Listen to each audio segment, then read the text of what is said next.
Pemirsa, 3 nama kader PDIP dan orang dekat PDIP disebut-sebut akan masuk ke dalam kabinet Prabowo Gibran. Sementara para kader PDIP mengaku belum ada perbicaraan internal terkait hal itu dan masih menunggu titah Ketua Umum Megawati Soekarno Putri.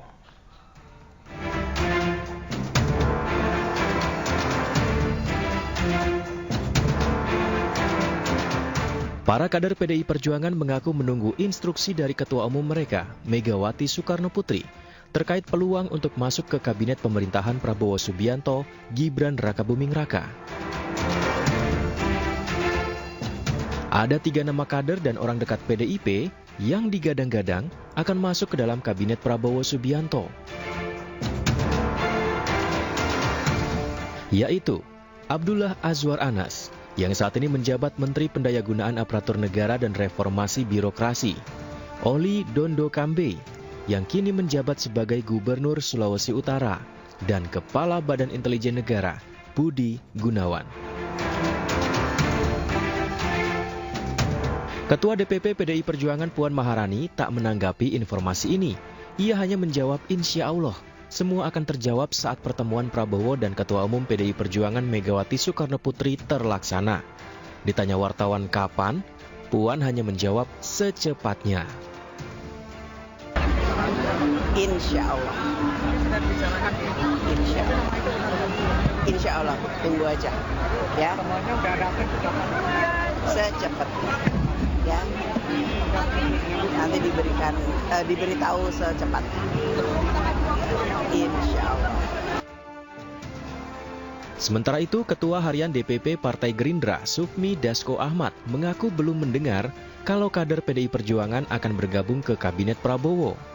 Ya, kalau sampai dengan hari ini justru saya juga masih menunggu atau kemudian mencari info-info apakah itu benar atau enggak.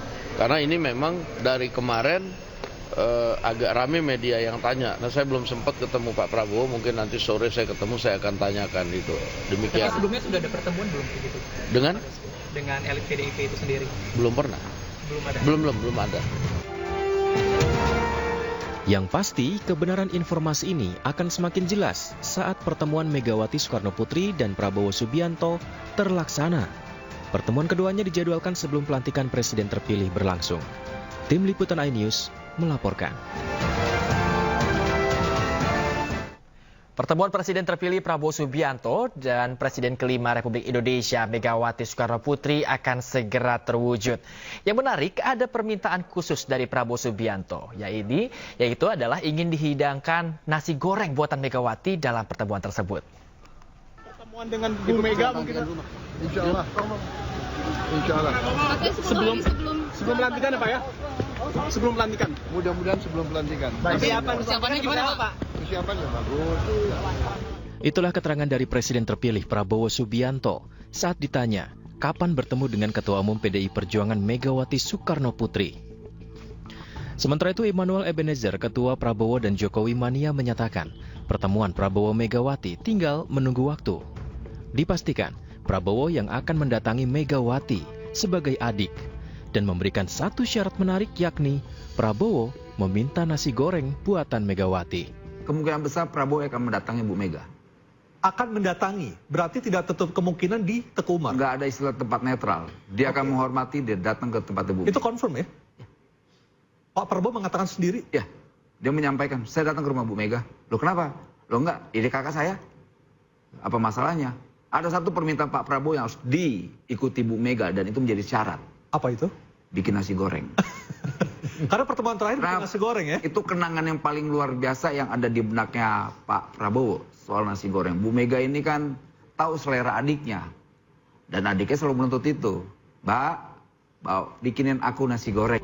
Senada dengan ini, Ketua DPP PDI Perjuangan Puan Maharani juga mengungkapkan akan ada hidangan nasi goreng seperti yang pernah dihidangkan oleh Megawati kepada Prabowo pada pertemuan tahun 2019 lalu.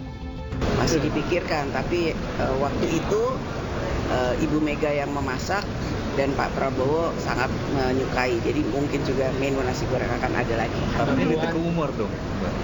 Bisa juga di Kertanegara, bisa juga di Hambalang. Tidak ada masalah, akan bertemu di mana saja. Dan menariknya, sebelum ada kepastian akan bertemu dengan Megawati, momen hangat terjadi antara Prabowo Subianto dan Puan Maharani. Dalam unggahan akun Instagram yang beredar di media sosial, lihatlah bagaimana Prabowo nampak enggan pergi menggunakan mobil sebelum Puan meninggalkan gedung DPR RI. Apalagi begitu tahu Puan akan berjalan kaki. Prabowo meminta Puan pergi dulu menggunakan mobil tersebut. Apakah ini menjadi sinyal kuat? Hubungan antara Presiden terpilih Prabowo Subianto dan PDI Perjuangan semakin erat.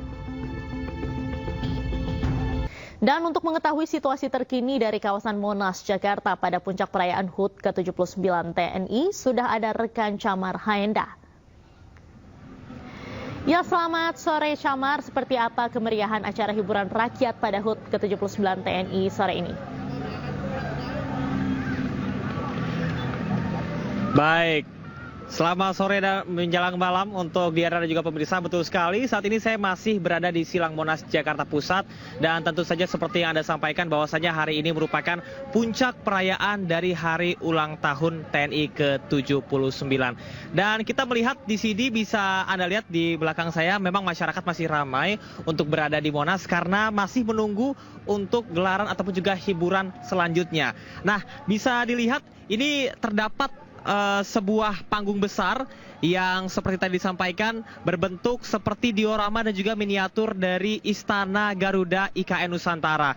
Dan inilah yang nantinya akan menjadi venue utama untuk nantinya masyarakat bisa menikmati pertunjukan musik dari artis kenamaan Indonesia, diantaranya ada Ari Lasso, kemudian juga ada Slank dan juga Dewa 19. Kami juga memantau pada sore hari tadi juga tidak kalah ramai, bahkan ada yang sudah datang sejak pagi hari, Diandra dan juga pemirsa, untuk menyaksikan defile, kemudian juga bagaimana atraksi militer yang dilakukan oleh 3 matra TNI, baik dari Angkatan Laut, Angkatan Darat, dan juga Angkatan Udara. Sementara untuk alutsista yang tadi sudah dipamerkan, memang saat ini berangsur-angsur sudah mulai dirapihkan kembali dan juga diangkut begitu dengan menggunakan alat berat. Dan salah satu yang paling ramai memang bagaimana penasarannya masyarakat untuk bisa melihat apa-apa saja alutsista yang dimiliki oleh tentara kita. Nah, Diandra, berbicara mengenai tema yang dilakukan ataupun juga tema yang diterapkan pada ulang tahun TNI hari ini adalah TNI yang modern bersama dengan rakyat untuk bisa mendukung suksesi pemerintahan untuk Indonesia maju. Artinya memang TNI juga diharapkan oleh seperti yang disampaikan oleh Presiden Joko Widodo untuk bisa bersinergi bersama dengan masyarakat tentunya, dan bagaimana TNI bisa terus berbenah diri agar bisa meningkatkan sistem keamanan di negara kita.